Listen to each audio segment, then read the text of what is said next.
All right, fellas. So late summons yet again incoming for your boy.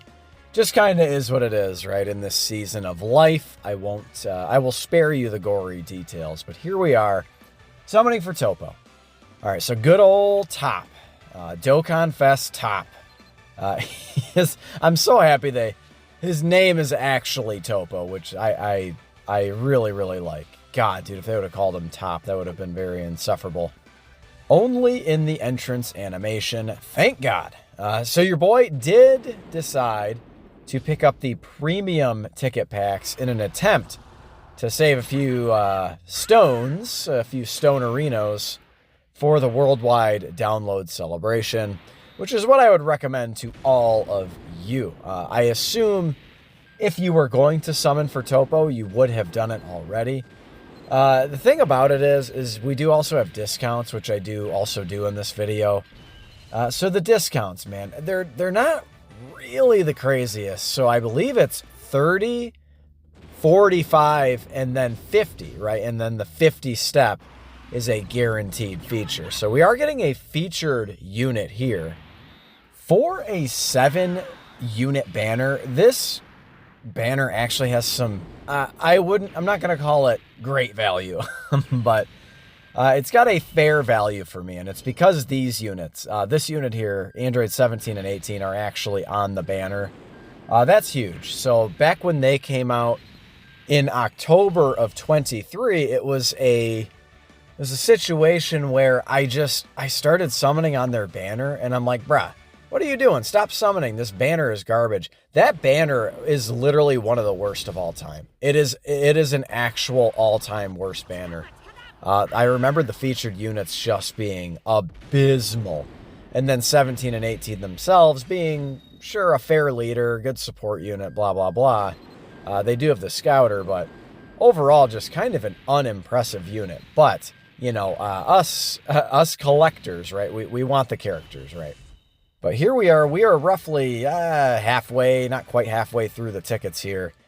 So in terms of the other sort of the value on this banner, obviously it goes without saying Topo, right? So Topo is the #1 unit that I want, that everyone, if you summon on this banner, I mean, that's obviously who you want, and maybe you want to pick up a dupe or two for 17 and 18. And then Catapesla, right, who is at the very least a unit, right? He's a new unit. So, you know, again, the completionist in me wants to have every unit in the game, or at least, you know, all of the ones that are feasible. So picking up a copy of Topo, picking up a copy of Catopesra, I think is the way they've translated it.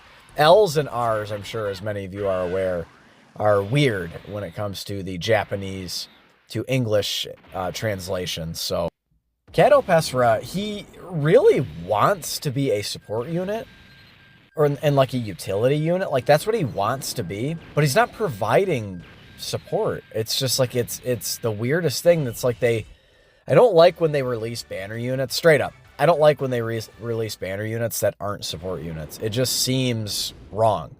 Like, you want the banner unit, like, why would I run, other than just for actual laughs, because he's a meme character, why would I actually want to run Catopesra over any of the absolutely just crazy busted, you know, reps of U7, you know, Universal Survival Saga characters? I mean, he is way down on the list. I mean, he's not even probably a top, is he not a top 20 reps of U7 character that I want to run? Like, straight up, man, I don't know.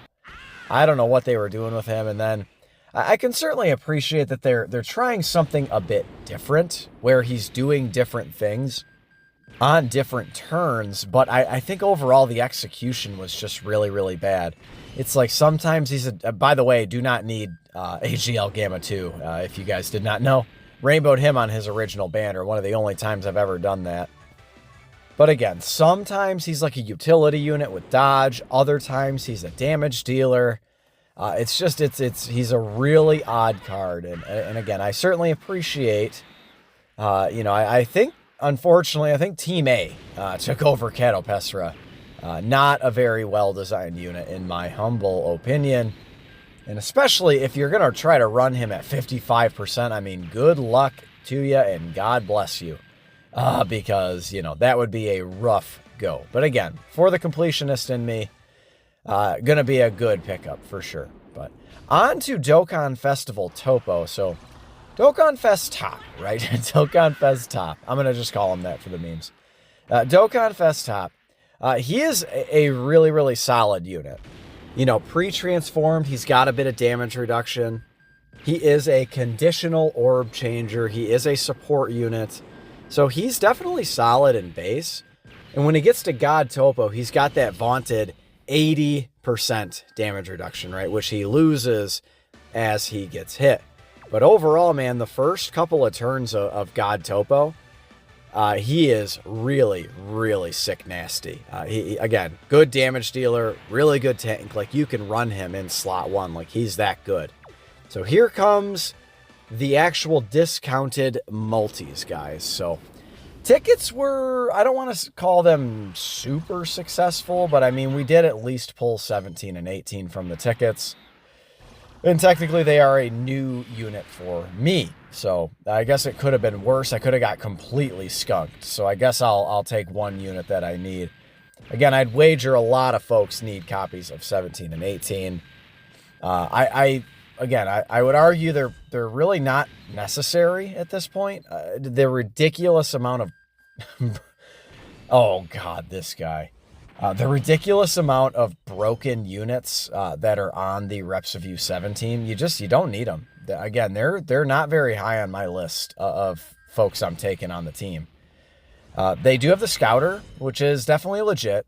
Oftentimes these days, you know, the bosses are hitting so hard that a lot of times it's like you're dodging their attack, or your Beast Gohan and you can just tank it, but you're dodging their attack, or you're getting hit by it and you're dying, right? So essentially, a lot of times the Scouter ability, it's just telling you like, oh, yep, we're dead, and I don't need to worry about it. I can just, you know, literally load out if I want to, just because it's that bad, right? These bosses doing, you know, over 3 million damage these days. It's just absolutely crazy, right? So we do end up picking up a copy of Topo. So definitely a very successful summon sesh.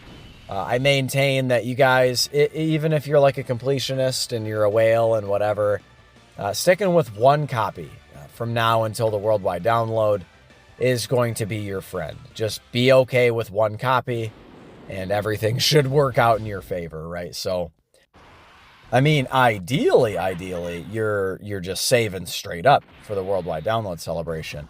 In terms of the order, I think things are going to come out after Topo. I have to believe that it's going to be Jiren. It just, to me, they're really pushing the Universal Survival Saga.